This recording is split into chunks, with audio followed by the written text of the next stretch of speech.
चवंदा न त जेको बि लिखियलु हूंदो आहे उएं थींदो आहे, इंसानु काॾे बि वञे किथे बि वञे पर जो लिखियलु आहे उएं थींदो। उनखे सिर्फ़ु दुआ ई जेको थो ख़तमु करे सघे थी। दुआ माण्हू घुरंदो त मुक़दर मटिजी सघे थो, बाक़ी जेको लिखियलु आहे उएं थींदो आहे। बादशाह जे घर हिकिड़ी राणी उमेदवारी थी। बादशाह नजमी खे घुरायो ऐं नजमी खे चयईं त मुंहिंजी हिकिड़ी राणी जेका आहे उमेदवारी आहे, ॿुधाए त धीउ थींदो या पुटु थींदो। उन नजमी जेको त हिसाबु करे ऐं ॿुधायईं चई बादशाह सलामत, तव्हांखे पुटु थींदो ऐं उहो ई पुटु तव्हांखे क़त्लु कंदो ऐं तव्हांजी घरवारी सां उहो शादी कंदो, यानी हिकु माउ सां ई शादी कंदो। बादशाह जो इहो ॿुधो त बादशाह सफ़ा कावड़जी पियो नजमी जे मथां। नजमी चयो बादशाह सलामत, मूं ते कावड़ न कयो, जेको लिखियलु मां तव्हां उहो ई थो ॿुधायां, वधीक तव्हांजी मर्ज़ी। अॼु ताणी जो कुझु मां तव्हांखे ॿुधायो सभु सही थियो आहे, मूं वटि इल्मु आहे। बादशाह जो ठीकु आहे। जॾहिं बादशाह खे पुट जो ॼाओ, बादशाह वज़ीर खे चयो ॻाल्हि ॿुधो, हिन मुंहिंजे पुट खे वञी जबलनि जे पोयां वञी हिनखे क़त्लु करे छॾ, न त ही वॾो थींदो मूंखे क़त्लु कंदो ऐं मुंहिंजी घरवारी सां ई शादी कंदो। वज़ीर खे जेको हुकुम थियो, वज़ीर ओॾी महिल जो ई खयो उन ॿार नंढे खे, हलंदो आयो झंग में, ॾिठईं त हिकिड़ो जबल आहे, जबल जी हाणे परे पासे वञी हिनखे क़त्लु कयां। वज़ीर खे उञ बि ॾाढी लॻी, जीअं ॾिसां हेॾे होॾे पाणी पाणी पीआं ऐं पोइ जबल परे पासे टपी हिनखे क़त्लु कंदुसि। ॾिठईं त हिकु बकरार आहे जेको ॿकरियूं पियो थो वीचारे, उनखे खली साण पाणी जी। जो काछे में जेके माण्हू आहिनि, जाग में खलियुनि जो रवाज़ु घणो हूंदो हुयो ऐं हाणे बि काछे में आहिनि माण्हू वटि खलियूं पाणी जूं। पोइ उनखे बकरार खे न सॾु कयो, बकरार आयो, बकरार खे चई मां वज़ीर आहियां फलाणे बादशाह जो। त हुन चयो त काॾे खयो अथई छोकिरो, भला नंढड़ो ॿार, चई हिनखे मां क़त्लु कंदुसि, बादशाह जो हुकुम आहे, बादशाह जो पुटु आहे। चई छो हिनखे क़त्लु कंदे? चई नजमी ॿुधायो आहे त हे वॾो थींदो ऐं पंहिंजे पीउ खे मारींदो ऐं पंहिंजी माउ सां शादी कंदो, इन जे करे। चई हाणे हीअं कर, तूं हिन मासूम खे तूं मारींदे, इहो पंहिंजे मथां ॾोह थो खणी तूं। हिन जो बाक़ी मां छा कयां, हाणे मूंखे जेको हुकुम थियो आहे बादशाह जो, मां त मजबूर आहियां। चई हाणे हीअं कर, इहो ॿारु तूं मूंखे ॾे, मां हिन खणी पाण वञी पालिया, त मुंहिंजो शहर त सफ़ा परे आहे तव्हां खां। चई उहा ॻाल्हि त तुंहिंजी सही आहे, पर मां बादशाह खे वञी कहिड़ो सबूत ॾियां त मां क़त्लु करे आयो आहियां। चई मां तोखे हिकिड़ी ॿकरी ॾियां थो, उनखे तूं तलवार हण, उनजो रतु पंहिंजे कपिड़नि खे तलवार खणी वञी बादशाह खे ॿुधाए, चए मां हुनखे क़त्लु करे आयुसि ऐं तूं ॾोह खां बची वेंदे, ऐं हिन मासूम खे मारींदे, ख़ुदा जो मथो ॾमर थींदी, इन ॾमर खां तूं बच। वज़ीर खे दिलि में रहम पइजी वियो। वज़ीर चयो भला हाणे ठीकु आहे, सही आहे, मूंखे पाणी पीआर। हुन पाणी हिनखे पीआरियो, पाणी पीतई ऐं उहो नंढो छोकिरो हिनखे ॾिनो वज़ीर। ॿकरी ओकाए आयो, ॿकरी खे हिन तलवार हणी, उनजो रतु पंहिंजे कपिड़नि खे ऐं तलवार खणी वज़ीर आयो मोटी। अचे बादशाह खे चईं मां हुनखे क़त्लु करे आयो आहियां। जेका बादशाह जी जेका घरवारी हुई, उन वॾा पिटका कया, रड़ियूं कयूं, मुंहिंजे बचे खे तव्हां क़त्लु कराए छॾियो। चई छा कयां, नजमी जो चयो आहे मूंखे।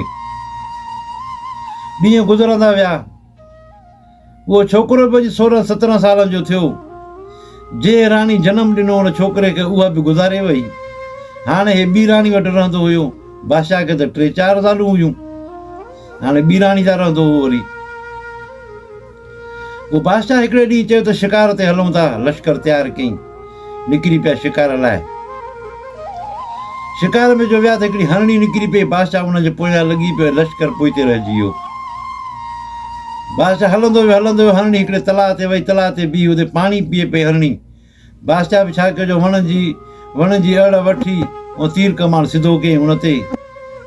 जॾहिं तीर कमान सिधो कयो हरण जे मथां, त हिन जे पोयां ई हिकु नौजवान छोकिरो हुयो, जंहिं तीर कमान वरी सिधो कयो हरण ते, उन बि उनखे ख़बर कान हुई त को बादशाह हुनखे तीर थो हणे, हिन बि सिधो कयो हरण ते। जॾहिं बादशाह तीर छॾियो त हुन बि होॾो तीर छॾियो। बादशाह जो थोरो मथे जो थियो त बादशाह खे हुन छोकिरे वारो तीर लॻो ऐं बादशाह जो तीर वञी हरणी खे लॻो। हुन छोकिरे जो ॾिठो त भणा हे शायदि हमरा निकिरी पियो, उनखे लॻी वियो तीर। भॼंदो आयो, अचे ॾिठई त बादशाह आहे जंहिंखे तीर लॻो आहे। पोयां लश्कर बि अचे पतो, लश्कर अची हिनखे पकड़े वेठो, चई तूं बादशाह मारे वेठो। हिन चयो मां हिनखे ॼाणी वाणी कोन आहियो आहे, मां हणा पियो हरण खे। को बादशाह बि को हरण खे पियो हणे, जे अॻियां जेको सभु ॿूटा हुया के बीठा, सो इन जे करे मां जो तीर छॾियो त बादशाह मथे उथियो। बादशाह जो तीर वञी हरण खे लॻो ऐं मुंहिंजो तीर हिनखे लॻो आहे।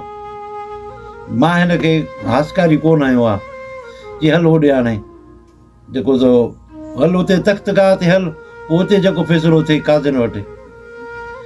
आख़िर हुन छोकिरे खे वठी आया। उहो ई छोकिरो जेको सो बादशाह जो पुटु हुयो,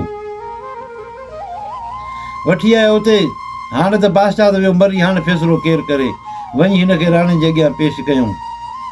जंहिं राणी सां बादशाह रहंदो हुयो, जेका प्यार मोहबत वारी राणी हुयसि, नंढी सभिनि मां, उन सां गॾु बादशाह रहंदो हुयो। राणी चयो त तूं छाजे लाइ तूं असांजे बादशाह खे मारियो आहे?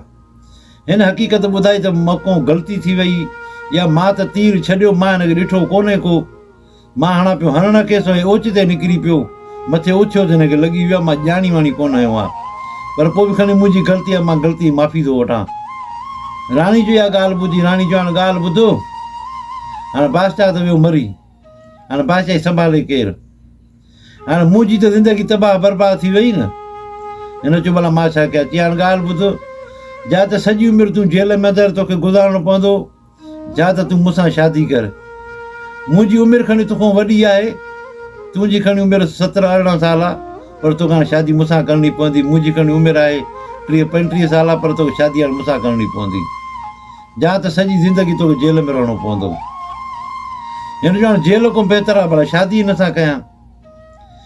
हिन शादी कई हुन सां।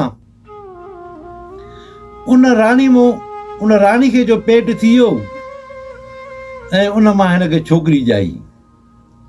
छोकिरी ॼाई त उन राणी चयो त जेको नजीमी खे घुरायूं ऐं असां जेको सो पुछा कयूं हिन जे भाग में। हिननि हिकिड़ी पार्टी रखी जशन जे लाइ, त छोकिरी ॼाई आहे। त नजीमी आयो, नजीमी खे चवंदो ॿुधाए हिन जे भाग में छा छा लिखियलु आहे। नजीमी जेको सो ॾिठो, ऐं नजीमी जूं अखियूं पटिजी रहियूं, ऐं वात बि नजीमी जो पटिजी वियो। राणी पुछा कयो छा ॻाल्हि आहे नजीमी, ॿुधाए त सही। चई ईअं थी नथो सघे। चई छा नथो थी सघे? चई हिन छोकिरी जो पीउ जेको आहे उहो हिन जो भाउ आहे। राणी चयो इहो कीअं थी सघे थो? चई हा ईअं ई आहे, हिन छोकिरी जो पीउ जेको आहे उहो भाउ आहे हिन जो। राणी जेको सो घुरायो हुनखे वज़ीर खे, वज़ीर बि कुराड़ो थी वियो। हाणे ते वज़ीर खे चए त जेको छोकिरो जो तोखे ॾिनो क़तल करण खां, उहो किथे आहे? न त तोखे था क़तल था करायूं। हाणे उन चयो त मां हिकिड़े बकरार खे ॾिनो हुयो, वधीक मूंखे हाणे ख़बर कान्हे का। चई हुन बकरार खे ॻोल्हे अचो। ओॾी महिल मोकिलियो माण्हू, वज़ीर खे मोकिलियो, वञी बकरार खे वठी आया। बकरार त पंहिंजे पुट खे सुञातो, हुन पेरें पे हथु ॾिनो। बकरार खे चई उहो छोकिरो किथे आहे जेको मां तोखे ॾिनो हुयो? चई उहो छोकिरो त हे आहे। चई उहो छोकिरो हे आहे? चई उहो छोकिरो हे ई आहे। चई मां जो तोखे हक़ीक़त ॿुधाई। चई तूं त मूंखे हक़ीक़त ॿुधाई, हाणे मूंखे केॾी ख़बर त हे बादशाह खे मारे थो ऐं वरी अचे शादी थो करे बादशाह जी ज़ाल सां ई। मूंखे त इहा ख़बर कोन हुई। पोइ वेही जेको सो नजीमी चयो ॻाल्हि ॿुधो, जेको लिखियलु हुयो उहो ई थियो। तव्हां खणी केतिरा बि वस कया, छा बि कयुव, पर जेको लिखियलु हुयो उहो ई थी वियो। सो लिखे खे केरु बि टारे कोन थो सघे। तव्हां केतिरा वस कया, छा बि कयुव, पर पोइ बि बची बि वियो, ऐं उहो बादशाह बि हिन जे हथां क़तल बि थी वियो। वरी उन जी राणी यानी हिन जी वञी माउ थिए आहे, त उन सां वरी बि हिन शादी बि कई, वरी उतां ॿार बि ॼाओ। इंसानु छा बि करे, काॾे बि वञे, किथे बि वञे, पर जेको लिखियलु हूंदो, जेको मुक़दर में उहो ई थींदो आहे। उनखे सिर्फ़ु दुआऊं आहिनि जेके उनखे मटाए सघनि थियूं। हर हमेशह अलाह खां दुआ घुरो त अलाह ताला जेको सो हर कंहिंजो मुक़दर सही लिखे, ऐं जेके मुसीबतूं उन्हनि ख़तमु करे छॾे, ऐं मुक़दर सुठो लिखे। तव्हां सभिनी दोस्तनि जी महिरबानी। अगरि वीडियो पसंदि थिए त लाइक और शेयर